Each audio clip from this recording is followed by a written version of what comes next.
shore. Covering up the shore. When I see them, my heart tells me I love you more than all those little pearly shells.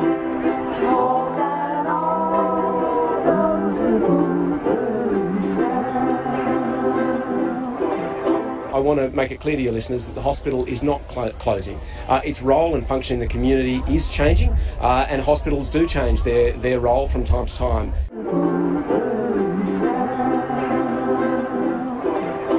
Hello, my name's Shane Withington. I am your MC and local know-all. If anyone today has a medical emergency, don't try and go up the Wakehurst Parkway, it's flooded. A community is a library, school, a pub, an ambulance station, a few parks, and hospital. And once we start losing those things, and on top of that, a small local council to make sure that all goes well. But once we start losing those things, one by one, we become less of a community. We lose our library, we lose our hospital, we lose our small local council. I'm angry that our community concerns are being ignored. I'm also angry that we're being labelled as anti the new hospital. We're not anti a new hospital. We happen to think that French's Forest is a pretty terrible place for it, but it could be there quite comfortably as long as we retained acute services at Vale Hospital.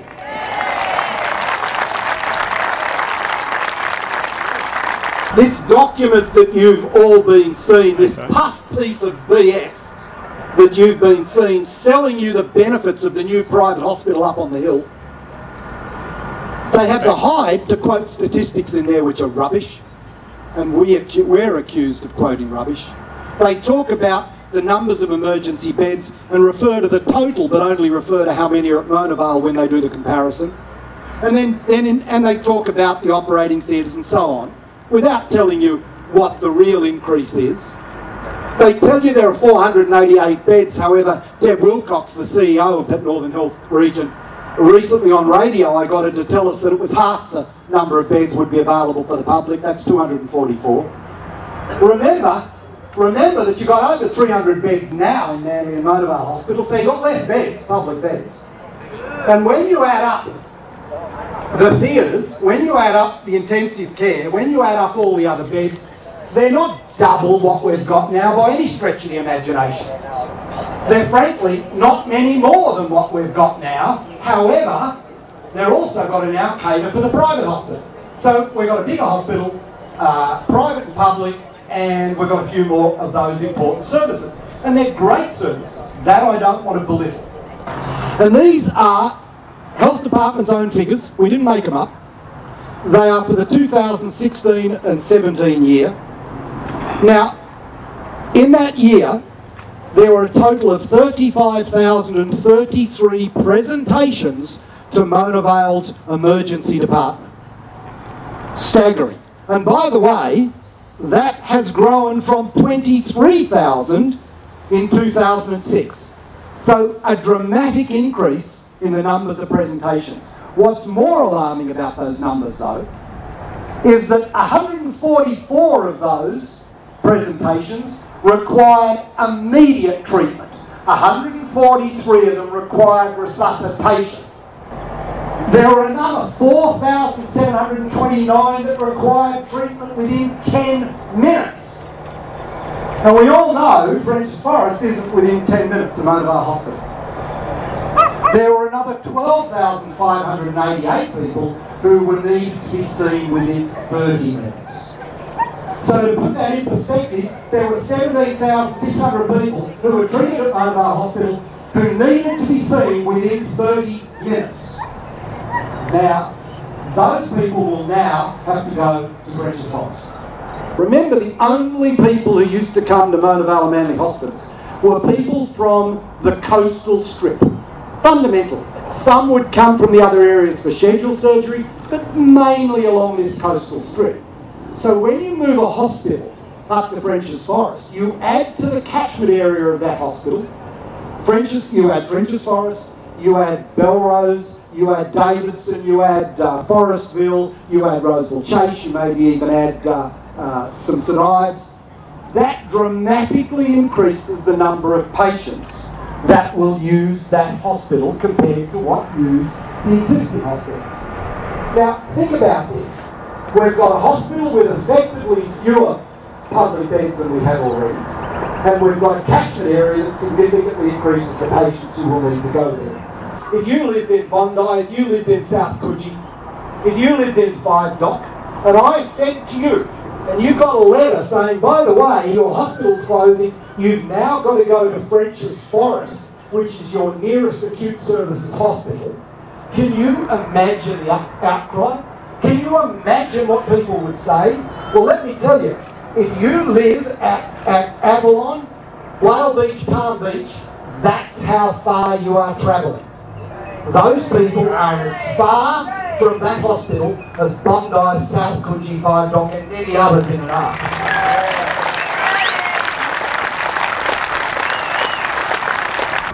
The services that we're getting on the site are very, very important to this community.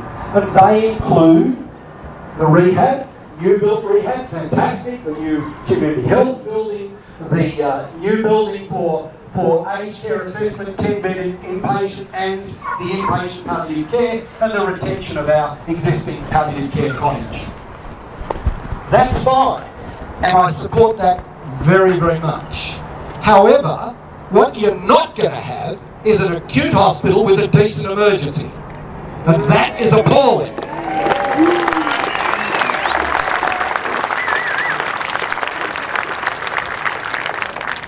X-rays, ultrasound and CT are critical to the triage of emergency patients. We will have X-ray only. We will not have ultrasound and we will not have CT scans. Shame! There are very few headaches that do not end up in a CT scan, and there are almost no abdominal pains in emergency that wouldn't require an ultrasound. We are being conned. Ladies and gentlemen, thank you. Harry Thomas, ladies and gentlemen, no one has worked harder than Harry, the champion. So how many of you were born or gave birth at Mona Vale Hospital? It's a huge number, isn't it? And we're losing that. Now, we did ask to have a freestanding birth unit kept here at Mona Vale. There is a precedence for it because there's one at Rise, so within the same local health district, and we were told no, that we could not have that at all. And that was because of a political decision that they sold off our health. So when I mentioned that at the last rally, Rob Stokes responded that a 2012 settlement with the New South Wales Nurses and Midwives Association had agreed that maternity services should be centralised at the new hospital. So our response to that is, why is a trade union deciding what's best for us? And where is the consultation with local citizens? Who was asking us what we wanted? Because there is a requirement for hospitals to engage with the local community. They have to adhere to a standard, to various standards, and one of those is standard 2, partnering with consumers. Because there's ample research showing that when you engage consumers in health care, in the planning and the delivery, there's better outcomes, health outcomes. So it may come as no surprise that the complete consumer engagement that we have experienced about maternity services has been a complete sham.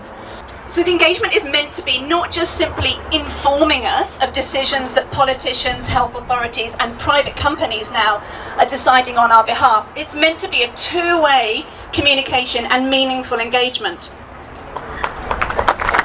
And since 2014, at least, we have been trying to be formally engaged in that process, and we have been largely ignored. So we've had some tokenistic meetings with them, and we've pointed out earlier on that they actually made a mistake in their planning and design of the birthing suites. For the public rooms, they did not put a bath in which a woman can give birth, which is really standard procedure in a public hospital. This is the danger of having a private company running our public maternity services.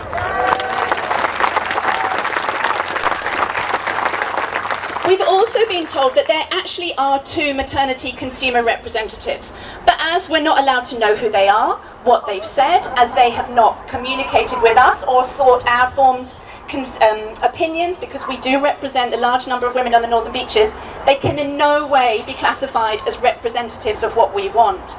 They also are not consumers, we found out. We found out that they were 2 members of staff who happened to have given birth at some point. So you cannot, so again, it's been a complete sham. So what's the impact for local women at the new hospital who are going to give birth there? It's really important to remember that private maternity care is different from public maternity care. So public maternity care is midwife-led with low interventions. Private maternity care is obstetrician-led with much higher intervention rate. So we are really concerned about the quality of care that will be provided to women through the public system because it is being run by a private company. We're also really concerned that local women are being denied access to evidence-based best practice care, which is continuity of care with a known midwife. We're concerned that our public maternity care will be compromised in order to drive profits through to the private sector. No one seems to be holding HealthScope to account. We cannot find anybody who either has the influence or the will to ensure that HealthScope will deliver good quality public maternity services to our local women. And we're very concerned that women and babies will suffer adverse outcomes due to insufficient staffing of midwives. We're really concerned that those 3 rooms, the ones that we got 3 rooms which then ended up with a bath big enough for a woman to give birth in. This was after they realised that they made a mistake in the design. That was meant to be purely for public women because HealthScope do not allow women to give birth in water in their other hospitals. We've since found out that those rooms are probably now going to be made available to women who go through the private sector. So again, our public maternity services are being compromised by private maternity services. Oh yes, it's really significant. We're also really concerned about women birthing on the side of the road. You know, the increased distance that you are now going to have to travel to birth your babies is significant. And it's been based on an incorrect understanding of the models of care because public women, the safest place to labour is at home, the best place to labour is at home, and then you go to hospital in established labour. So if you've got the Wakehurst Parkway and you've got the traffic jams or it's flooded, we're going to see an increase of babies being on the side of the road, and that's a risk for women and their babies. Save Mona Vale. And finally, we are concerned that pregnant women of the Northern Beaches will receive inferior care through the public system to what their counterparts are receiving elsewhere in Sydney.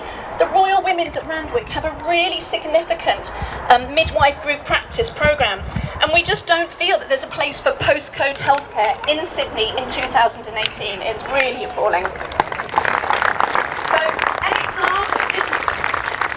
So this week's example of the sell-off of the Opera House, the advertising on the Opera House, shows that politicians are really ready and to sell off our public assets to the highest bidder, and the same has been shown for health. And as a result, local women and babies will suffer. We need to keep placing pressure on our politicians. We need to keep lobbying those who we elect and as taxpayers we fund. They need to be working for us rather than private companies seeking to profit from us. Oh, I think that this would be such a waste if we lose the Mona Vale Hospital. The issues aren't just Northern Beaches issues. There's also the serious concern of the massive amount of development and the capacity for the new hospital to actually meet that increasing need, and the utterly abysmal lack of public transport to a public hospital is just going to be life-threatening in so many ways. Activism is not about signing online petitions. Activism is feet on the ground, showing yourself, being present.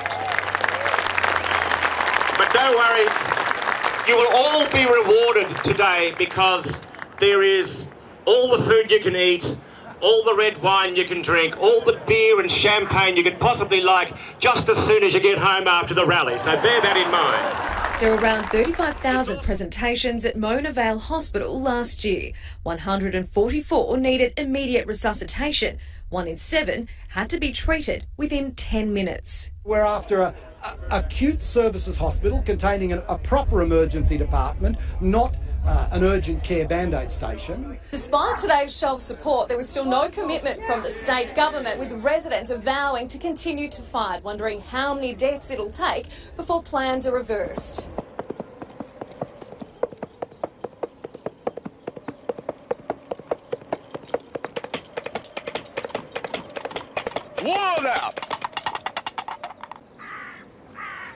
The Liberal policy on Mona Vale Hospital is to maintain and upgrade Mona Vale Hospital. Yeah. How can we deliver that? Well, if we are elected to government, that will be easy. In the name of the Lord, we demand entrance to this sacred castle. No chance, English bedwetting types. If you do not open this door, we shall take this castle by force. You walk around the building, they are tired, they are old, and that they are into their life and they need to be replaced.